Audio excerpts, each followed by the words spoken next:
कछुआ और दो बगले। एक गांव में एक तालाब था। इस तालाब में दो बगले और एक कछुआ रहा करते थे। एक साल मुनासिब बारिश नहीं होने के सबब तालाब का पानी सूख गया, जिसे महसूस कर दो बगले आसमान में उड़ने लगे और कुछ दूर बाद उन्हें एक तालाब नजर आया जिसमें बहुत सारा पानी था और इस तालाब में मेंढक और केकड़े कसीर तादाद में होने का अंदाज़ा बगलों को हो गया। पुराने तालाब से निकलकर नए तालाब में बसेरा करने के बारे में गौर फिक्र करने लगे। बगलों की बातें पास खड़ा कछुआ सुन रहा था। वो कुछ वक्त ज़ाय किए बगैर उनके पास चला आया और कहने लगा, दोस्तों, मुझे भी अपने साथ ले चलो, मैं यहाँ तन्हा नहीं रह पाऊंगा। इस तरह वो उनसे गुजारिश करने लगा। बगले उस पर रहम करते हुए कछुए को अपने साथ ले जाने के लिए रजामंद हो गए, लेकिन उन्हें समझ नहीं आ रहा था कि वो कछुए को किस तरह ले जाएं। कछुआ उड़ नहीं सकता और ना ही उतनी दूर चल पाएगा।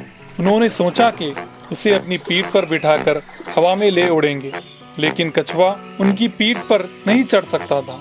बड़ी देर गौर व फिक्र करने के बाद उनके जहन में एक ख्याल आया।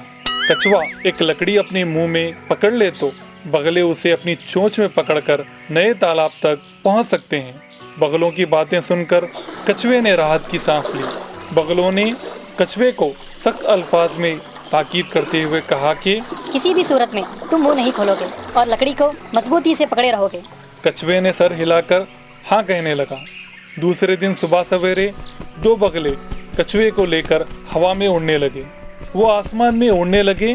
कुछ फासले बाद जमीन पर खेल रहे बच्चों की नज़र उन पर पड़ी। बच्चे कछुए और बगलों को हैरत से देखकर उन्हें मारने के लिए पत्थर तलाश करने लगे। कछुए की नज़र उन पर पड़ी।